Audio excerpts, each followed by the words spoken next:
Hello everyone, welcome back to my YouTube channel.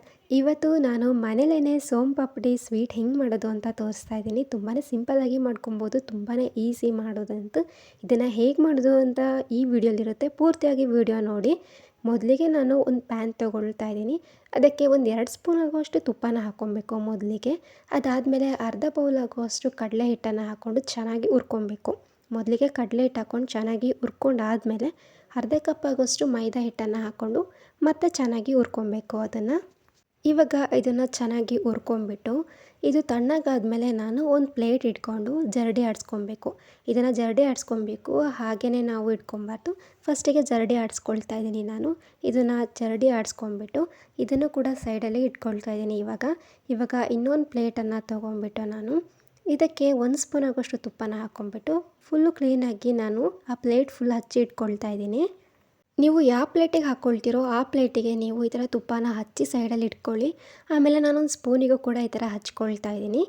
ಇವಾಗ PAN ಇಟ್ಕೊಂಬಿಟ್ಟು 3/4 cup ಆಗೋಷ್ಟು ಸಕ್ಕರೆನ ಹಾಕ್ಕೊಂಡು ಅದು ಮುಳುಗೋ ಅಷ್ಟು, ಅಂದರೆ 1/4 ಕಪ್ ಆಗುವಷ್ಟು ನೀರನ್ನು ಹಾಕ್ಕೊಂಡ್ರೆ ಸಾಕು. ಅದು ಸ್ವಲ್ಪ ಕುದಿ ಬರುವಾಗ 1 ಸ್ಪೂನ್ ಆಗುವಷ್ಟು ನಿಂಬೆ ರಸನ ಸೇರಿಸ್ಕೊಂಬಿಟ್ಟು ಪಾಕ ಮಾಡ್ಕೊಬೇಕು. ಇದನ್ನು ಹೈ ಫ್ಲೇಮಲ್ಲಿ ಇಟ್ಕೊಳ್ಳೋಕೆ ಹೋಗಬಾರ್ದು, ಫುಲ್ಲು ಲೋ ಫ್ಲೇಮಲ್ಲೇ ಇಟ್ಕೊಂಡು ಇದನ್ನು ಪಾಕ ಬರ್ಸ್ಕೊಬೇಕಾಗುತ್ತೆ. ಇದನ್ನು ಒಂದು ಬೌಲಿಗೆ ನೀರನ್ನು ಹಾಕ್ಕೊಂಬಿಟ್ಟು ಚೆಕ್ ಮಾಡ್ಕೊಬೇಕು, ಪಾಕ ಬಂದಿದೆಯೋ ಇಲ್ವೋ ಅಂತ. ನಾನು ತೋರಿಸ್ತಾ ಇದ್ದೀನಿ ಅಲ್ವಾ, ಈ ಥರ ಪಾಕ ಬಂದಿರಬೇಕು. ಅದಾದಮೇಲೆ ನಾನು ತುಪ್ಪ ಸವರಿ ಇಟ್ಕೊಂಡಿದ್ನಲ್ಲ ಆ ಪ್ಲೇಟಿಗೆ ಇದನ್ನು ಹಾಕ್ಕೊಂಬಿಟ್ಟು ನಾನು ಇನ್ನೊಂದು ಸ್ಪೂನಿಗೂ ಕೂಡ ತುಪ್ಪನ ಹಚ್ಚಿಟ್ಕೊಂಡಿದ್ನಲ್ವ, ಅದರಲ್ಲಿ ಈ ಥರ ಮಿಕ್ಸ್ ಮಾಡ್ಕೊಳ್ತಾನೆ ಇರಬೇಕು. ಬಿಸಿ ಇರುವಾಗಲೇ ಇದನ್ನು ಮಾಡ್ಕೊಬೇಕಾಗುತ್ತೆ, ಹಾಗೆ ಬಿಟ್ಬಿಡಬಾರ್ದು. ನಾನು ತೋರಿಸ್ತಾ ಇದ್ದೀನಿ ಅಲ್ವಾ, ಇದೇ ಥರ ಮಾಡ್ಕೊಳ್ಳಿ. ಬಿಸಿ ಇರುತ್ತೆ, ಆವಾಗ ಗಟ್ಟಿ ಆಗ್ತಾ ಇರುತ್ತೆ ಅದು ಸ್ವಲ್ಪ. ಆವಾಗಲೇ ಎಷ್ಟಿತ್ತು ನೋಡಿ, ಇವಾಗ ಸ್ವಲ್ಪ ಗಟ್ಟಿಯಾಗಿದೆ.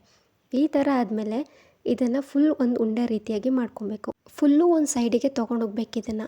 ಇವಾಗ ನಾನು ಇಟ್ಕೊಂಡಿರೋ ಸ್ಪೂನಲ್ಲಿ ನಾನು ಅದನ್ನು ಫುಲ್ ಎತ್ಕೊಂಡು ಉಂಡೆ ತೊಗೊಂಡಿದ್ದೀನಿ. ಬಿಸಿ ಇರುತ್ತೆ, ಸ್ವಲ್ಪ ಕಷ್ಟ ಅನಿಸುತ್ತೆ. ಬಿಸಿ ಇರೋಗ್ಲೇ ಮಾಡ್ಕೊಬೇಕು, ಇಲ್ಲಾಂದರೆ ಆಗೋದಿಲ್ಲ. ಹಾಗಾಗಿ ಅದು ಉಂಡೆ ತೊಗೊಳ್ತೀವಲ್ಲ ಅಲ್ಲಿವರೆಗೂ ಮಾತ್ರ ನಮಗೆ ಬಿಸಿ ಅನಿಸುತ್ತೆ. ಅದು ಉಂಡೆ ತೊಗೊಂಡ್ಮೇಲೆ ಏನೂ ಅನಿಸೋದಿಲ್ಲ. ಇವಾಗ ನಾನು ತೋರಿಸ್ತಾ ಇದ್ದೀನಿ ಅಲ್ವಾ, ಈ ಥರ ಮಾಡ್ಕೊಬೇಕು ಇದನ್ನು. ಇವಾಗ ಈ ಥರ ಮಾಡ್ಕೊಂಬಿಟ್ಟು ಆವಾಗಲೇ ಕಡಲೆ ಹಿಟ್ಟು ಮೈದಾ ಹಿಟ್ಟನ್ನು ಜರಡಿ ಇಟ್ಕೊಂಡಿದ್ವಲ್ಲ ಅದಕ್ಕೆ ಇದನ್ನು ಇಟ್ಕೊಂಬಿಟ್ಟು ಈ ಥರ ನಾನು ಹೆಂಗೆ ತೋರಿಸ್ತಾ ಇದ್ದೀನೋ 8 ಶೇಪಲ್ಲಿ ಇದನ್ನು ಮಾಡ್ಕೊಬೇಕು. ಎಳೆದು 8 ಶೇಪಲ್ಲಿ ಇದನ್ನು ಮಾಡ್ಕೊಬೇಕು. ಆವಾಗ ಎಳೆ ಬರ್ತಾ ಇರುತ್ತೆ, ಆವಾಗ ನಿಮಗೆ ಈಸಿ ಅನಿಸುತ್ತೆ. ಫಸ್ಟಿಗೆ ಬಿಸಿ ಇರುತ್ತಲ್ವ, ಆವಾಗ ಮಾತ್ರ ಸ್ವಲ್ಪ ಕಷ್ಟ ಅನಿಸುತ್ತೆ, ಬಿಟ್ಟರೆ ಆಮೇಲೆ ತುಂಬಾ ಈಸಿ ಅನಿಸುತ್ತೆ. ನಿಮಗೆ ಎಷ್ಟಾಗುತ್ತೋ ಅಷ್ಟು ಇದನ್ನು ಎಳ್ಕೊಳ್ತಾನೇ ಇರಿ. ನಾನು ವೀಡಿಯೋಲಿ ಹೆಂಗೆ ತೋರಿಸ್ತಾ ಇದ್ದೀನಿ ಅದೇ ಥರ ನೀವು ಮಾಡ್ಕೊಬೇಕಾಗುತ್ತೆ. ನಾನು ಇದನ್ನು ಜಾಸ್ತಿ ಎಡಿಟ್ ಮಾಡಿಲ್ಲ, ಯಾಕಂದರೆ ನಿಮಗೂ ಒಂದು ಐಡಿಯಾ ಬರಲಿ ಹೆಂಗೆ ಇದನ್ನು ಮಾಡೋದು ಅಂತ ಹೇಳಿಬಿಟ್ಟು ಇದನ್ನು ನಾನು ವೀಡಿಯೋನ ಹಾಗೆ ಹಾಕಿದ್ದೀನಿ. ನೋಡಿ ಯಾವ ಥರ ಎಳಿತಾ ಇದ್ದೀನಿ, ಇದೇ ಥರ ನೀವೂ ಮಾಡ್ಕೊಳ್ತಾನೆ ಇರಬೇಕು. ಹಿಟ್ಟನ್ನು ನೀವು ಹಚ್ಕೊಳ್ತಾ ಈ ಥರ ಮಾಡ್ಕೊಬೇಕು. ಈ ಥರ ನೀವು ಹಿಟ್ಟನ್ನು ಜಾಸ್ತಿ ಹಚ್ಕೊಂಡಿಲ್ಲ ಅಂದರೆ ಫುಲ್ಲು ಅದಕ್ಕೆ ಆಮೇಲೆ ಅದು ಗಟ್ಟಿಯಾಗಿಬಿಟ್ಟಿರುತ್ತೆ ಸ್ವೀಟು. ಹಾಗಾಗಿ ಇದನ್ನು ನೀವು ಕರೆಕ್ಟಾಗಿ ಮಾಡ್ಕೊಬೇಕಾಗುತ್ತೆ. ಇವಾಗ ಇದನ್ನು ನಾನು ಯಾವ ಥರ ತೋರಿಸ್ತಿದ್ದೀನಿ ಅದೇ ಥರ ಎಳ್ಕೊಳ್ತಾ ಮಾಡ್ಕೊಬೇಕು. ಅದು ನೀವು ಎಳೆದಷ್ಟು ಎಳೆ ರೀತಿ ಬರ್ತಾನೆ ಇರುತ್ತೆ. ನಿಮ್ಗೆ ಎಷ್ಟಾಗುತ್ತೋ ಅಷ್ಟು ಈ ಥರ ಎಳ್ಕೊಳ್ತಾನೆ ಇರಿ.